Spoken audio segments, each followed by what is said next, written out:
el acusado sea el que vendó los ojos y le disparó al chef. Recordemos que el 8 de abril de este año, el cuerpo sin vida del chef fue localizado en un camino de terracería de Villa Canales con los ojos vendados y con un disparo en la cabeza. Seguíamos de cerca esta noticia y ahí vemos cuáles son los pormenores.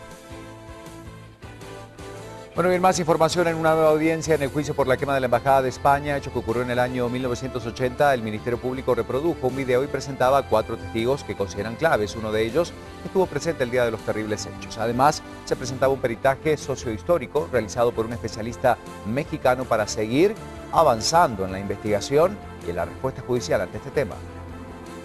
César Augusto Escalante trabajó de piloto y mensajero y estuvo presente cuando se quemó la embajada. Aseguró que vio cuando el embajador salió de las instalaciones y luego escuchó decir a un policía que no debía quedar ninguno vivo. Cuando abrieron la puerta salió el embajador, pero habían mandado a llamar a ese otro policía que tenía ese aparato.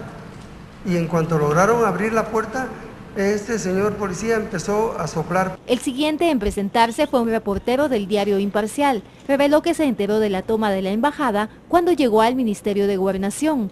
Allí se encontraban varios periodistas nacionales y extranjeros. El ministro, muy desconcertado, esperaba la llamada telefónica del presidente.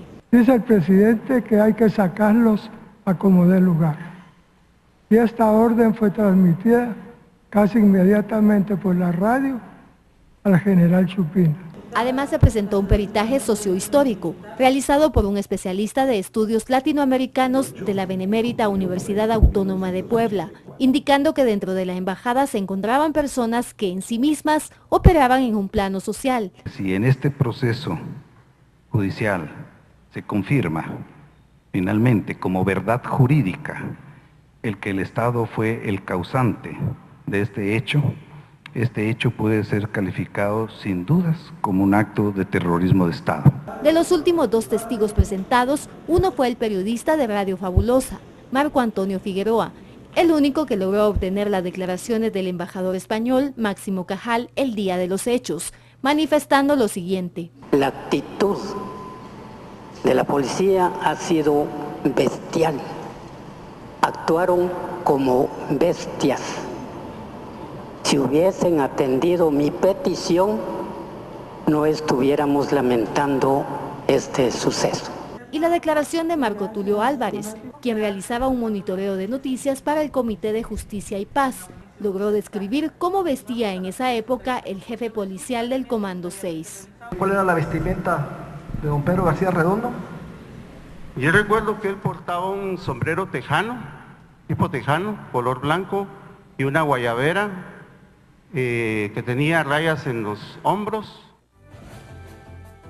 Y un nuevo día con servicio irregular para las rutas 1 y 77 deben enfrentar los usuarios del transporte público. La ruta 1 cumple con 5 días ya de servicio irregular y la ruta 77 cumple su segundo día. Pese a que se afirmaba que los pilotos regresarían a labores, el número de unidades todavía no es la normal en estas rutas que han sido blanco de ataques por parte de presuntos extorsionistas quienes los intimidan hasta que realicen los pagos correspondientes. Los pilotos exigen seguridad para poder seguir trabajando. Según las estadísticas de la Policía Nacional Civil, en este 2014, 52 pilotos han muerto violentamente y las rutas consideradas como las más peligrosas son la 3, 4, 21, 65 y la 71, entre otras.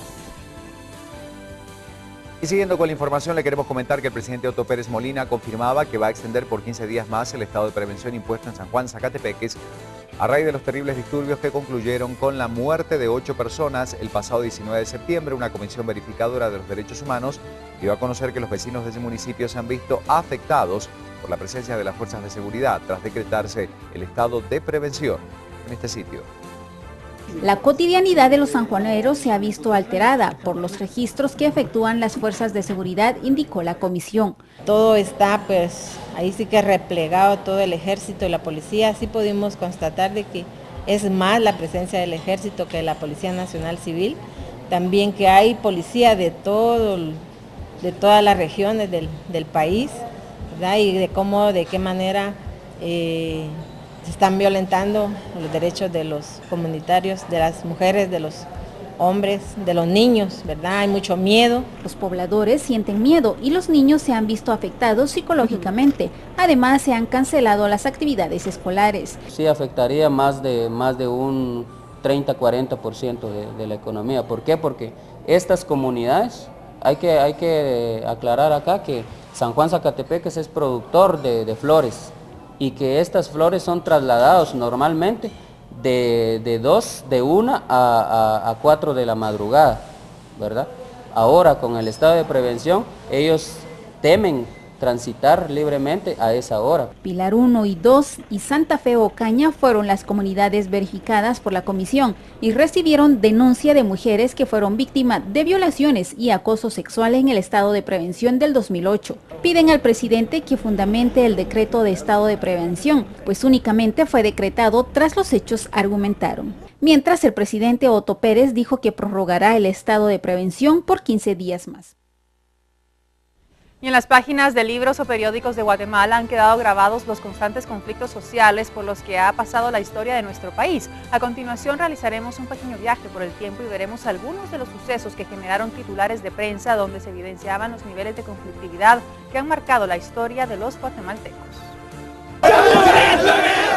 La conflictividad social en Guatemala no es un tema que venga de hace semanas, meses o años. El tema tiene siglos y está documentado con fechas, nombres y apellidos en los principales diarios de circulación de cada época. Hace más de 100 años, un martes 26 de julio de 1898, se registró y publicó en el Diario de Occidente un motín al que titularon Sublevación en San Juan Ixcoy, Huehuetenango. En este acontecimiento se lee el siguiente reporte. Hace algunos pocos días que en el pueblo de San Juan Ixcoy de este departamento se sublevaron los indios, matando a todos los ladinos que vivían allí, y en cuenta algunos habilitadores de mozos, es decir, capataces.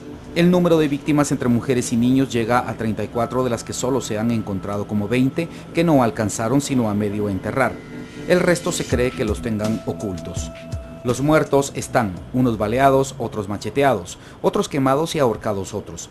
Una de las causas a que se atribuye la sublevación es que algunos habilitadores exigían la cancelación de una fuerte suma de dinero que habían recibido por anticipo de trabajo. En adelante se registraron focos de conflictividad provocados por inconformidades. En 1921, otro motín se registró en las portadas de los periódicos, este con tintes políticos. Ese día, el Excelsior titulaba: Soliviantados por la Liga Obrera Unionista, los indígenas de San Lucas se levantaron en armas contra la municipalidad y los ladinos. El 22 de enero de 1922 también se registró un motín en San Vicente Pacaya con el saldo de 4 muertos y 5 heridos. El 14 de septiembre de 1922 el Imparcial publicaba el informe final de los motines de San Lucas. En un párrafo se lee: encontrados por distintas partes de la población los cuerpos del comandante local, subteniente Vicente Flores, el de su sargento municipal Gabriel Ruiz, Ramón Ajbich, Dolores de la Poza Mateo y el herido Julián Jiménez, que pronto murió. Todos los cadáveres fueron mutilados con lujo de crueldad. Trabajo costó identificarlos y tanto que se notó que el cadáver del comandante le sacaron los sesos con la mano. En otra portada del periódico en octubre de 1944 se lee: matanza de vecinos en Patzicía por indígenas. En el subtitular dice: al grito de queremos las tierras que nos ofrecieron, hombres, mujeres y niños exterminados. En total murieron 11 ladinos, como lo describe el periódico, y dice en otro apartado: se pudo comprobar que los cabecillas del movimiento indígena procedieron por instigación del comandante local. En la publicación del periódico de Nuestro Diario del 30 de octubre de 1944 dice que se agregan nuevos datos relacionados con la tragedia de Patzicía y se lee lo siguiente: un día antes de estallar el movimiento revolucionario llegó a esta población Bernardo Méndez, jefe del Partido Liberal, sujeto de pésimos antecedentes, a Chimaltenango. Al llegar este individuo se celebró una reunión del partido y él tomó la palabra para incitar a los indígenas diciéndoles que debían pelear hasta la muerte. Indicó que las mujeres ladinas serían para ellos y que las tierras de los ladinos también se las darían. En 1973 se registra otro conflicto, esta vez por tierras, y deja un saldo de 17 muertos entre efectivos de la policía y campesinos que reclamaban terrenos que supuestamente les pertenecían. En esa oportunidad el general José Efraín Ríos Montt advirtió que las noticias habían sido alarmistas. El desalojo de la finca Nueva Linda en Retaluleu es otro de los más recordados en la época reciente y también cobró la vida de policías y campesinos en 2004. A lo largo de siglos se han registrado conflictos sociales que detonan en muerte y destrucción. El más reciente en San Juan Zacatepeques, dejando como saldo 11 personas muertas por pugnas de intereses económicos.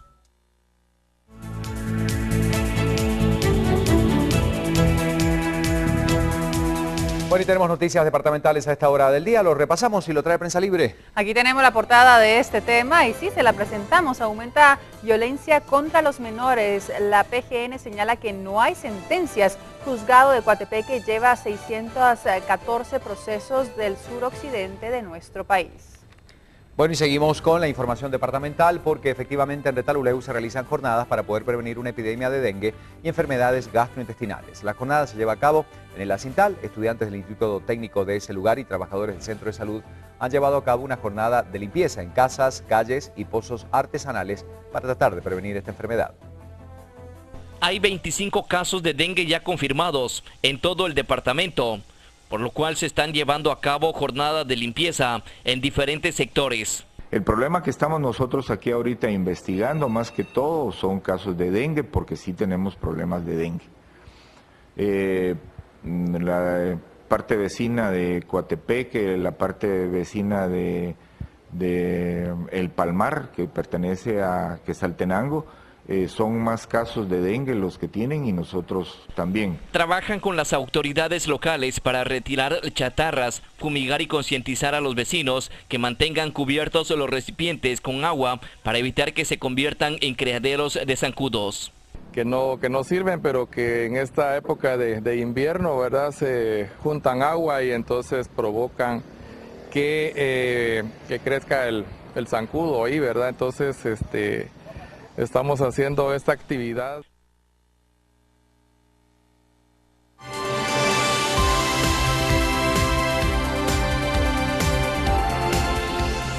Bueno, así siguen las noticias. Ya han pasado 22 minutos de las 6 de la mañana y seguimos con más. Por supuesto, tenemos que repasar algunos precios de ciertos productos. Los precios hoy.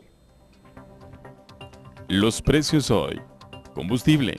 Gasolina superior. 32 quetzales con 29 centavos el galón. Gasolina regular. 30 quetzales con 79 centavos el galón. Diésel, 27 quetzales con 99 centavos el galón. Precios de productos de consumo diario. Bananos, 7 quetzales la docena. Papaya, 10 quetzales la unidad. Manzana, 8 quetzales por libra. 6 de la mañana con 23 minutos. Vamos a seguir con la información, pero hay que empezar a recorrer el mundo. Por supuesto, el plano internacional está presente en Viva la Mañana. Lo hacemos en tiempo real. Destacamos la sección internacional de elpaís.com que titula lo siguiente y lo ponemos en su pantalla para que usted lo vea junto a nosotros. Los ataques dominan el último debate a 3 días de los comicios en Brasil. Neves y Silva pugnan por llegar a la segunda vuelta en el debate más álgido de la campaña. A 3 días de la primera vuelta por la presidencia de Brasil, estaba claro que los candidatos del Partido de la Socialdemocracia Brasileña, Aécio Neves, y del Partido Socialista Brasileño, Marina Silva, se jugarían el todo o nada en el debate de ayer jueves. Las últimas encuestas registran un empate técnico entre ambos candidatos en el segundo sitio, detrás de la actual presidenta Dilma Rousseff, el Partido de los Trabajadores. En la primera oportunidad, Neves dirigió una pregunta a Silva, que a la vez atacaba también al PT. Su estrategia, consolidarse como el candidato opositor al gobierno. Lo destaca en la sección internacional elpaís.com. Ve ahí la nota completa.